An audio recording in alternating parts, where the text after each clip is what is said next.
So, friends, this is Andrei Berezovsky, and this is the High Explorer channel, a channel about health. These are my vitamins and supplements that I take almost every day. Why? How did I decide to take them? Am I crazy or what? Today we're going to figure this out because there are a lot of questions about it. And how can you quickly reach some kind of optimum?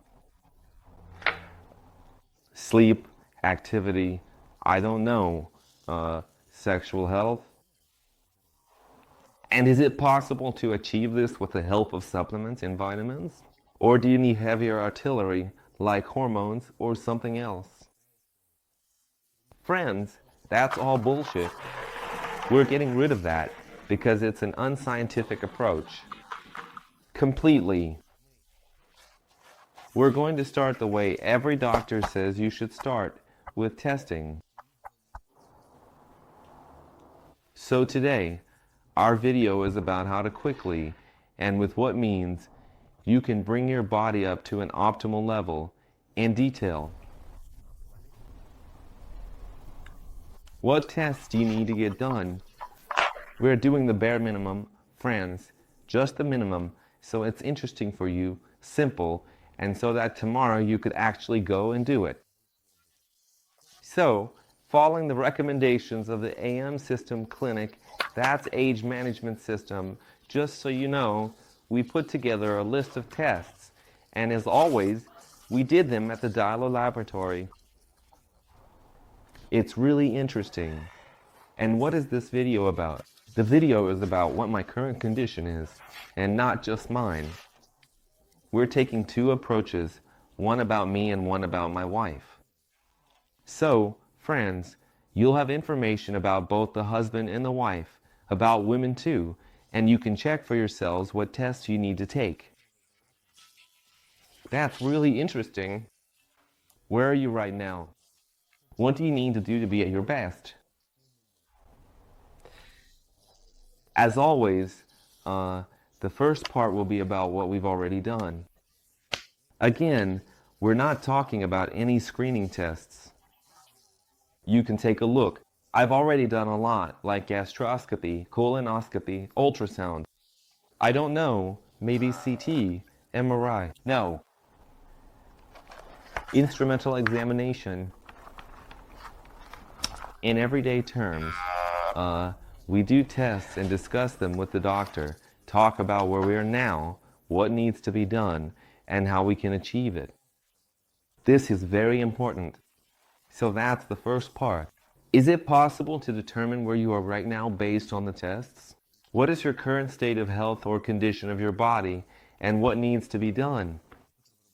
Andrei Berezovsky, High Explorer, a channel about health, and from Delhi, and from AM System, and from my home. Stay tuned, don't switch channels.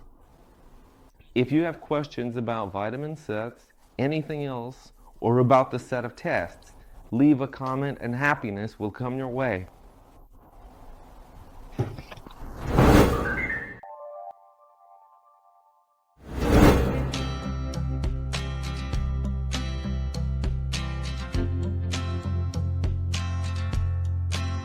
So, friends, we're examining blood. We're not just taking samples, we're having a lab technician analyze the blood because you need to know the results before visiting the doctor.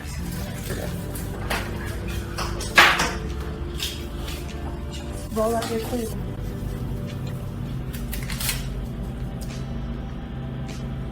Your check is ready. How are you feeling? Good. Did you drink any water? Well, Are you feeling okay? yeah, I feel great. It's just that this is the spot where I have a lot of health issues. High hemoglobin, not enough water.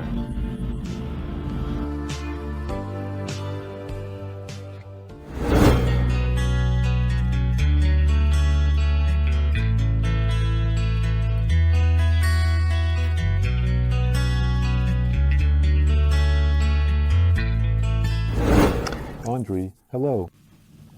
As we agreed, we did a quick checkup with you. You asked me how you can easily change something for the better. There is an answer.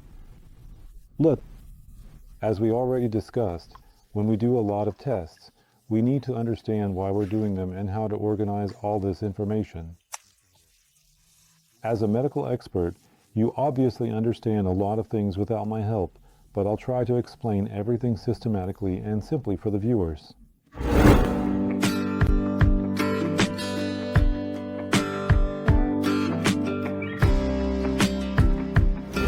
For the viewer, to make it clear, let's create a brief information matrix.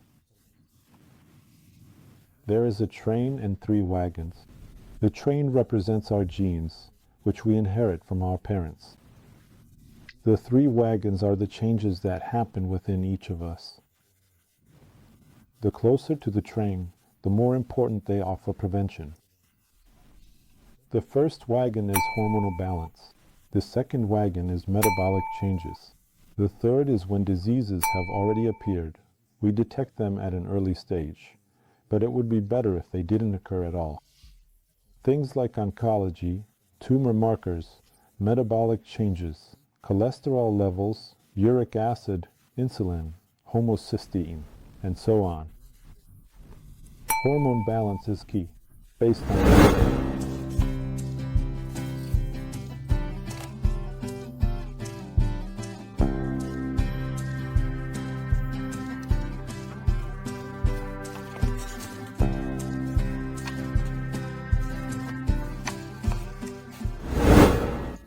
tests. What do we see? We check the second to last batch of metabolic tests and notice some minor changes. You have some issues with liver function. Your bilirubin is a bit elevated. We also need to take a closer look at the anatomy and gather your medical history, as well as any complaints you might have. The second thing that deserves attention is the issue related to your cholesterol. Not that there's a problem, but he's a little taller than normal for a healthy man.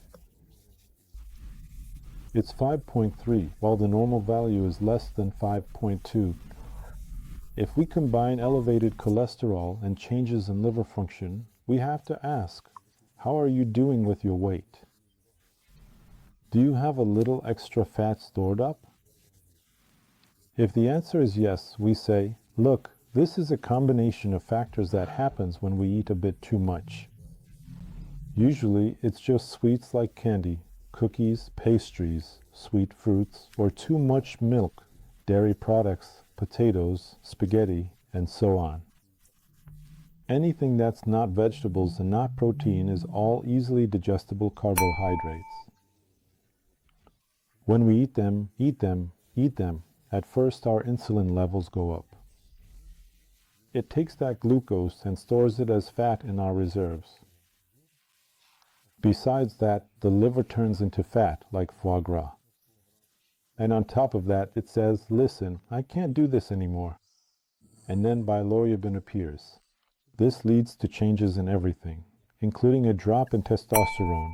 And the body says, let's synthesize it from cholesterol, which causes cholesterol levels to rise. That's exactly what we're seeing now. The typical doctor's story: medications for liver treatment, medications to lower cholesterol, questions about whether there's depression or problems with potency.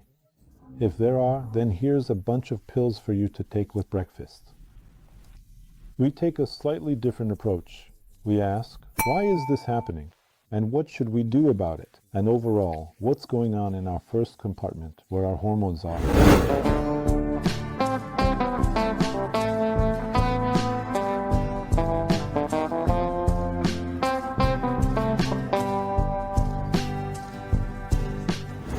Speaking of hormones, I have to give you some praise. For a man who takes care of himself, you're actually doing pretty well. Of course, there's always room for improvement. And now we understand exactly what we need to do. But overall, you're at about a B+ or even an A on a 5-point scale. As of today, your testosterone levels are a bit different. Your total testosterone is below optimal, but your free testosterone is within the optimal range. This means that the organism can synthesize from the general free. In other words, it's squeezing out the last reserves so that you remain energetic, productive, have a healthy sex drive, enjoy sex, and are generally a healthy man. But these resources aren't unlimited. They're gradually decreasing. At this point, I have to ask you, are you taking DHEA? Because overall, this testosterone is directly linked to DHEA, and your DHEA is in the optimal range. And that's a bit unusual, because usually it's also low. I am taking it. Good for you. Attentive. That's good here. To help balance out this imbalance, it's worth adding testosterone or its phytoanalogues. Tribulus, maca, zinc. If those aren't enough, add bioidentical testosterone so that this marker also gets closer to the green zone. So, the three of them need to be balanced. Let's move on. Thyroid hormones. Overall, things look good for you here. TSH, the higher it is, the weaker the thyroid is working. The optimal range is 1 to 2.5. The ideal range is 1 to 1.5. These changes happen either with aging or during chronic stress. If this marker is right here, your body's main energy substation will work better. Iodine, selenium, tyrosine, and stress management. If there's a deficiency, then bioavailable thyroid hormones are needed. More energy, less swelling, better metabolism. You can eat the same things but still lose weight. Growth hormone. The only thing that falls outside the norm is this, and for most men over 40, it's here. But that's not normal. It's a result of turbulent times. For it to be here, we need to be in a Zen state and living a healthy lifestyle. And both of those are almost impossible in today's world. But that doesn't mean it can't be increased. The simple way is hormone replacement therapy, but this hormone is adjusted last, only when all the others are okay, including cortisol.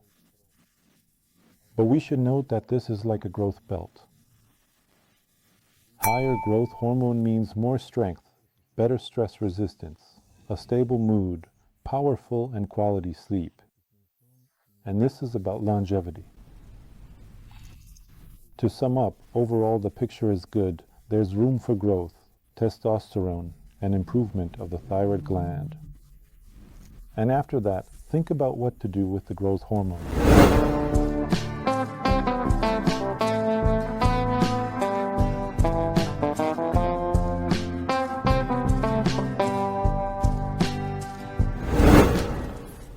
This is the perfect situation to do an initial checkup, to understand why we're doing it. For example, if the answer is, I want to check if there's any cancer. That's a good goal. And if it does appear, it's diagnosed as a problem at an early stage. That's a good goal. For this, we take certain tumor markers for men or women and get them tested once every 6 months or once a year. And that will be enough. Second story.